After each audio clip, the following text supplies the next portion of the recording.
미중 간에 지금 무역 전쟁, 경제 갈등이 심하지 않습니까? 특히 이제 인도가 수혜를 많이 입은 중에 하나거든요. 중국에 있는 많은 생산 기지들이 인도로 서서히 지금 이전을 하고 있는 거고, 사실 인도 가면 그렇게 단순한 카스트가 아닙니다. 4,000개의 카스트가 있는 거거든요. 그래서 가장 중요한 인도 사회를 보려면 우리 좀 주목해 볼 필요가 있습니다. 인도란 나라는 우리는 하나의 인도, 하나의 인도로 자꾸 얘기를 하는데, 사실 하나의 인도는 상상 속의 인도만 있을 뿐이고, 인도는 최소한 28개 나라가 있다, 이렇게 보시면 될 겁니다. 모디 정부가 이번에 발표를 하기를 테러를 전쟁 해결로 간주하겠다, 지금 이렇게 얘기했거든요. 앞으로의 테러는 내가 전쟁 해결로 간주하겠다.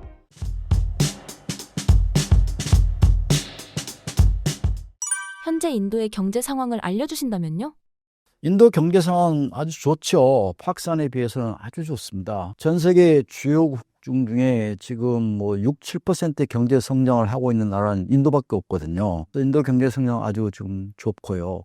뭐 2023년도 2년 전에는 뭐 8% 성장을 했고, 작년에 한 7%쯤에서 어쨌든 6, 7% 성장은 앞으로도 계속 갈 거다, 이렇게 보고 있는 것 같고요. 그다음에 주변 지금 환경이 그렇게 나쁘지 않은 것 같아요. 지금 뭐 미중 간에 지금 무역 전쟁, 경제 갈등이 심하지 않습니까? 그다음에 코로나 이후 이제 글로벌 공급망이 재편되면서 특히 이제 인도가 수혜를 많이 입은 곡 중에 하나거든요. 최근에 이제 뭐 애플을 비롯해서 중국에 있는 많은 생산 기지들이 인도로 서서히 지금 이전을 하고 있는 거고, 그다음에 미국도 그 인도의 거대 시장에 관심을 가지면서 다국적 기업들이 인도의 생산 기반을 계속 확대해 나가고 있는 추세거든요. 우리나라의 삼성이든 LG든 현대든 또 마찬가지고요. 그래서 우리의 대기업은 인도에서 그동안 굉장히 잘 시장에서 성공적으로 세틀다운을 했거든요. 그래서 마켓쉐어가 뭐 1, 2를 달릴 정도로 우리 대기업들이 아주 잘 가고 있습니다. 그래서 이제 우리 입장에서도 그 잘 나가는 인도 시장, 또 인도가 세계 이제 인구 대국이지 않습니까? 중국을 지금 앞졌잖아요. 세계 최대 인구 대국이 되니까 인구가 많다는 건 이제 소비 시장이 그만큼 많다는 거잖아요. 그다음에 인도의 중산층이 계속 늘어나면서 지금의 인도는 과거의 중국이 그랬 것처럼 기본적으로 이제 성장이 되면서 일반 개인들의 소득이 늘어나니까, 소득이 늘다 보니까 이제 당연히 소비가 이제 증진되는 그런 이제 트랙에 이제 진입한 것 같습니다. 그래서 이제 이런 트랙에 진입했다는 것은 앞으로 과거 중국이 그런 것처럼, 중국이 2000년부터 본격적으로 성장했지 않습니까? 최소한 20년 또는 30년은 인도의 거대한 인도의 성장이, 호박이 굴러가지 않을까, 이렇게 기대를 하고 있어요.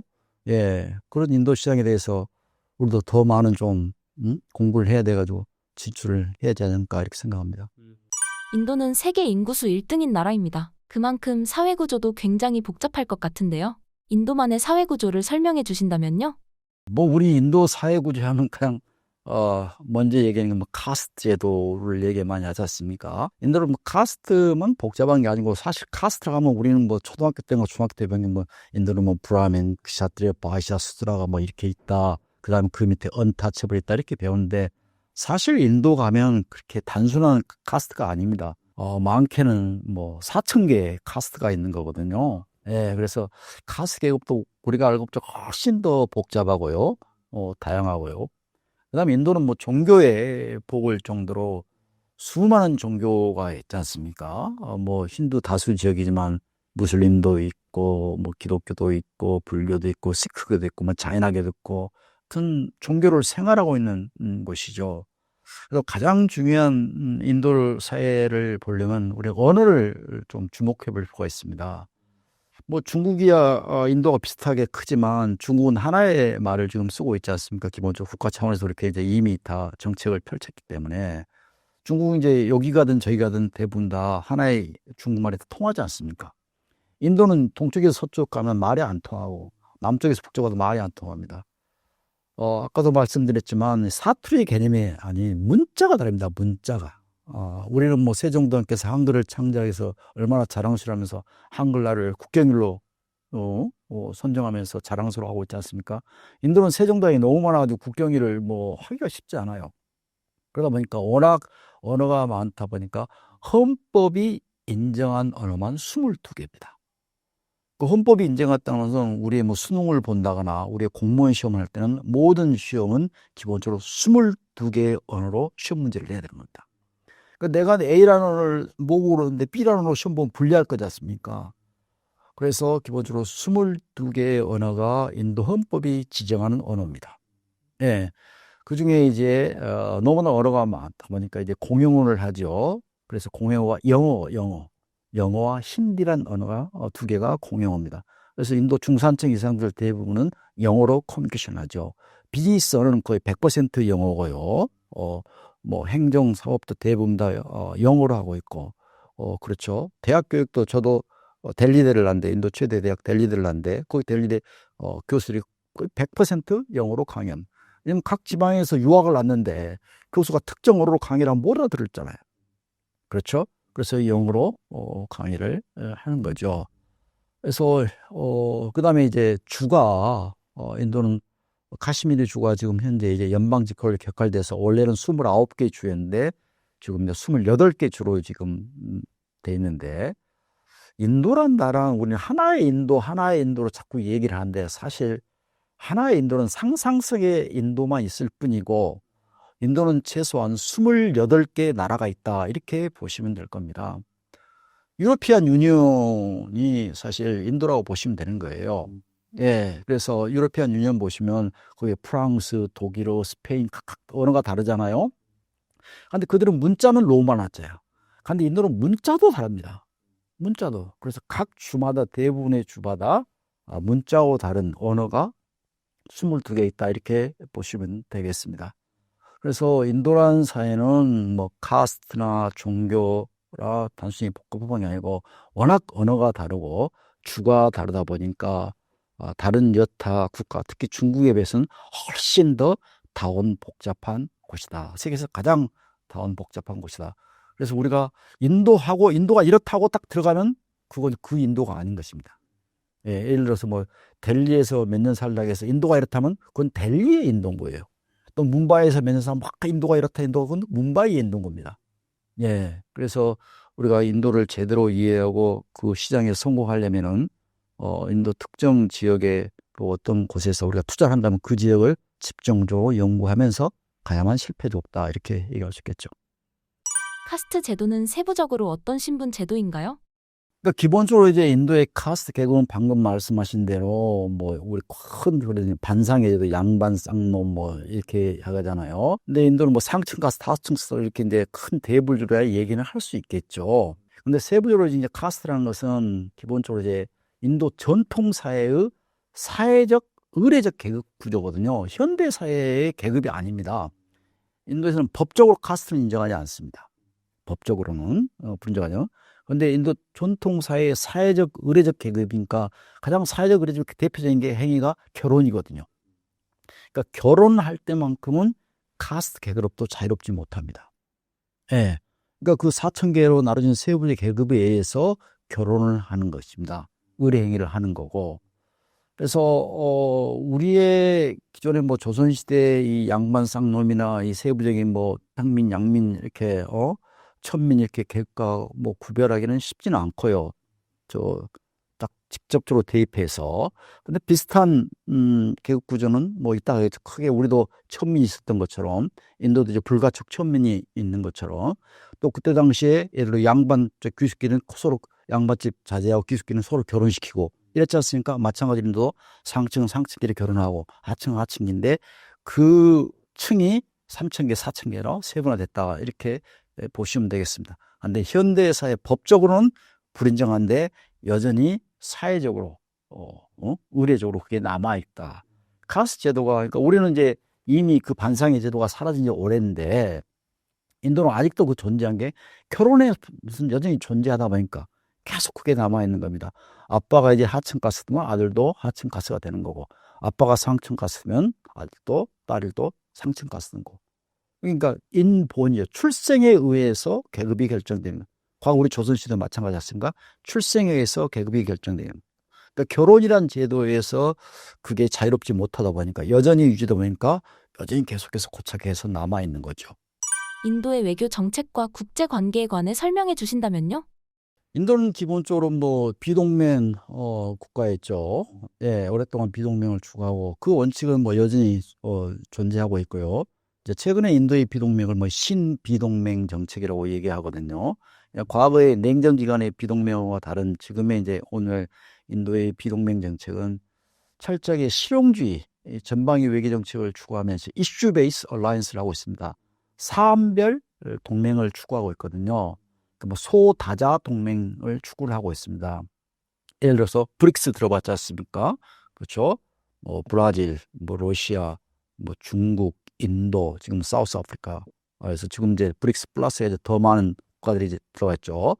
그래서 인도는 중국이든 러시아가 속한 그 브릭스의 일원이기도 하고 또 상하이 코퍼레이션, 중국이 주도하는 상하이 코퍼레이션의 또 멤버이기도 하고 반면에 또 미국이 주도하는 쿼드의 멤버이기도 합니다. 그러니까 철저하게 이슈 베이스 얼라이언스 하는 겁니다. 사안에 따라서 소자다 동맹을 하면서 국익을 추구해 가는 것입니다. 그러니까 어떤 측면에서는 친미 정책을 치는 것처럼 보이고 그래서 쿼드의 멤버가 되고 중국을 이제 견제하는 그런 의미고 또 어떤 측면에서는 중국이 주도하는 상하이 코퍼레이션이나 브릭스의 또 멤버가 되면서 미국 유일의 세계 강대국이 되는 데서 유일의 국제 질서를 또 반대하면서 또 브릭스의 멤버로서 또 활동을 하고 있고 그러다 보니까 러시아나 우크라이나 전쟁 때도 인도는 중립을 지킨거나 아니면 거부권을 행사하면서 자기의 국익을 철저히 챙겨가면서 러시아로부터 가스나 석유를 싸게 사다가 자기 경제에 도움을 받고 또 러시아로부터 무기도 수입받고 동시에 또 미국으로부터 또 지원을 받고 이렇게 하는 거죠. 그러니까 철저하게 전략적 자율성을 확보하면서 스트레티직 오토노미를 가지고 있으면서 외교 정책을 하는 것입니다. 그러니까 우리나라도 지금 이제 우리가 미중 간의 갈등이 뭐 새우등 고래 싸움에 새우등 터진 꼴이 지금 되고 있고 또 장기적으로 인도가 이제 더 큰 강대국이 되면은 또 중국과 인도의 눈치를 안 볼 수가 없는 상황이 되겠죠. 이런 상황에서 우리가 좀 더 국익을 좀 디펜드 하려면은 인도 같은 전략적 자율성을 확보하는 그런 외교 전략을 추구해 보는 것도 좋지 않나 이런 생각을 해봅니다. 파키스탄이라는 나라는 한국인들이 잘 모를 것 같습니다. 우선 파키스탄의 경제 상황을 알려주신다면요? 예, 파키스탄은 경제 상황 아주 안 좋아요. 코로나 이전부터 사실 파키스탄 경제 상황이 안 좋았거든요. 파키스탄이 중국의 1대1로 정책에 아주 적절히 부합한 나라 중에 하나거든요. 그러면서 여기저기 중국에 많은 돈을 빌려다가 여기저기 많은 인프라를 건설했어요. 더 나아가 뭐 사우디아라비아는 아랍에미리트 같은 중동 지역의 국가로부터 많은 외채를 끌어다가 인프라를 건설했거든요. 그러다 보니까 대부채가 계속 늘어났겠죠. 거기에 이제 코로나 사태가 터진 겁니다. 설상가상으로 우크라이나 전쟁이 또 발생하고 더 나아가서 2000년에 국토의 뭐 3분의 2가 잠길적으로 대홍수가 난 적이 있거든요. 인더스강인데 범람해가지고 대홍수가 난 적이 있습니다. 그러면서 이제 파키스탄 경제가 완전히 파탄 지경에 떨어져가지고 2023년도에 30억 불의 IMF 구제금을 받고 그다음에 작년에 70억 추가로 70억 불 더 받아가지고 인도와 파키스탄이 IMF 구제금을 받았습니다. 그래서 지금 현재 지금 IMF 프로그램이 지금 돌아가고 있는 상황이거든요. 그래서 파키스탄은 작년에 지금 한 2.5%인가요? 4%인가요? 하여튼 2.5% 정도 금방 정도 성장을 했는데 인도는 작년에 한 7% 이상의 성장을 했고 그래서 파키스탄은 지금 전쟁을 할 경제적인 상황이 아닙니다. 예, 그리고 지금 작년만 해도 거의 한 240억 불 정도의 대부채를 갚았거든요. 그러면 지금 대부채 갚는데 지금 허덕이고 있습니다. 도저히 지금 전쟁을 할 수 있는 경제적인 상황이 아니다. 그래서 이번 휴전도 파키스탄이 먼저 나서가지고 인도에 콜을 한 겁니다. 5시에 휴전이 됐는데 현지 시간으로 파키스탄에서 3시 30분에 인도를 전화해가지고 자 휴전합시다. 그래서 인도가 생각해보고 다시 휴전을 한 거거든요. 그래서 아쉬운 것은 지금 파키스탄인 거고 인도가 지금 칼자루를 쥐고 있는 상태입니다. 네, 파키스탄 경제는 지금 아주 안 좋다. 네. 인도와 파키스탄의 군사력 차이는 어떻게 되나요? 거의 뭐 한마디로 게임이 아닐 정도로 인도의 군사력이 훨씬 우위죠. 뭐 상적으로 생각해봐도 인구도 인도는 뭐 14억 뭐 6천, 7천이 되는 거, 파키스탄은 뭐 2억 7천이고 인구 규모 자체가 경제 규모도 지금 인도는 전 세계에 지금 뭐 4위, 3위 이러지 않습니까? 예. 지금 뭐 영국을 이미 제쳤지 않습니까? 예. 그런 상태고 그다음에 파키스탄은 지금 형편없는 지금 경제 때문에 국방비에 투자할 여력이 많지는 않은 거죠. 예. 그래서 뭐 얼마 전에 나온 그 데이터를 보니까 인도가 세계 군사력 중에서 4위더라고요. 한 파키스탄은 12위 정도인데 핵무기가 있으니까 12위 정도 있는데 어떤 기준을 대도 기본적으로 인도가 한 2배에서 3배 정도 군사력이 강하죠. 물론 파키스탄도 핵을 가지고 있지만 핵을 제한 재래식 무기를 보면은 군사력이 한 2에서 3배 정도 많습니다. 예를 들어서 뭐 군인 숫자 전체 군인도 인도는 한 뭐 140만 이상이 되는 거고요. 파키스탄은 한 60만 조금 더 넘고요. 군 숫자 자체고.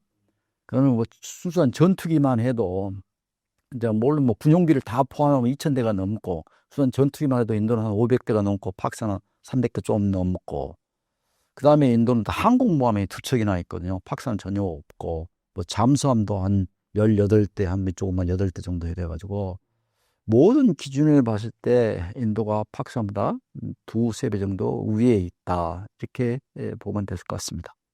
모디 총리로 인해 파키스탄에서 분쟁이 생길 가능성이 있을까요? 그래요. 모디 총리가 이끄는 현 인도의 인도는 기본적으로 강한 인도를 꿈꾸고 있거든요. 그러니까 대파키스탄, 대중국에 대해서 하여튼 강경책을 추구를 하고 있습니다. 그러니까 이번에 이제 테러가 났는데 과거와는 달리 인도가 보복수가 훨씬 더 강하게 났거든요.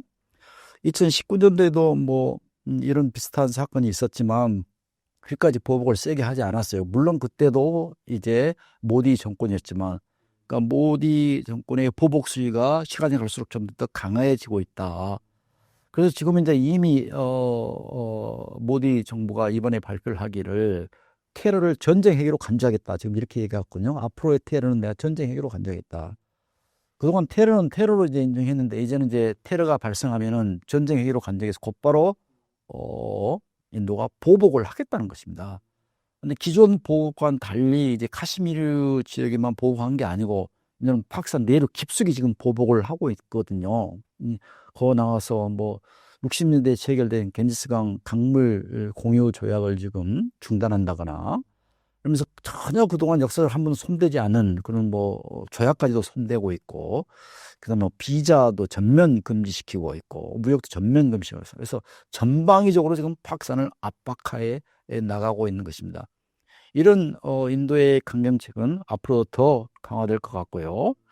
예, 그래서 파키스탄이 이번에는 선제적으로 인도가 이렇게 대립해봤자 자기가 지금 경제 상황이 좀 어려운 상황인데 당연히 더더욱 힘들어질 수밖에 없으니까 파키스탄은 최대한 빨리 이 갈등 국면을 지금 끝내려고 하고 있고 인도 또한 사실 뭐 갈등을 해봤자 사실 인도 또한 뭐 도움된 게 사실 하나도 없는 거죠.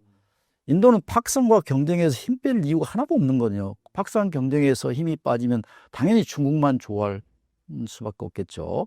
인도 입장에서는 상대가 이제 아까도 말씀드렸지만 중국이다 보니까 파키스탄의 문제는 빨리 해결하고 그렇다고 해서 파키스탄이 테러를 일으키거나 어떤 보복하면 거의 참지 않고 강하게 더 세게 몇백 배로 갚아주면서 파키스탄이 다시는 그런 생각을 못하도록 지금 하겠다는 생각을 하고 있는 것 같아요. 그래서 앞으로 인도에서 어떤 테러가 나타나면 기존보다는 훨씬 더 보복 수위가 전방위적으로 하고 더 강하게 나타나지 않겠다 이렇게 전망을 해봅니다. 신사임당 시청자분들을 위한 한마디 부탁드릴게요. 예, 어쨌든 인도는 세계 최대 인구 대국이지 않습니까? 근데 우리나라에서는 주로 한반도 주변 사강에 관심이 너무 이제 집중이 돼 있죠. 당연히 우리의 뭐 지정학적인 위치 때문에 그럴 수밖에 없는 거고 또 북한이란 팩터이기 때문에 그럴 수밖에 없겠죠. 그러나 앞으로 이제 우리 한국이 뻗어나오고 발전을 하기 위해서는 세계 최대 인구 대국인 그 인도에 대해서 우리는 더 많은 관심을 가지고 더 많이 진출해야 될 수밖에 없겠습니다. 그래서 앞으로 구독자분께서 인도에 대한 더 많은 좀 관심을 가지시면 고맙겠습니다.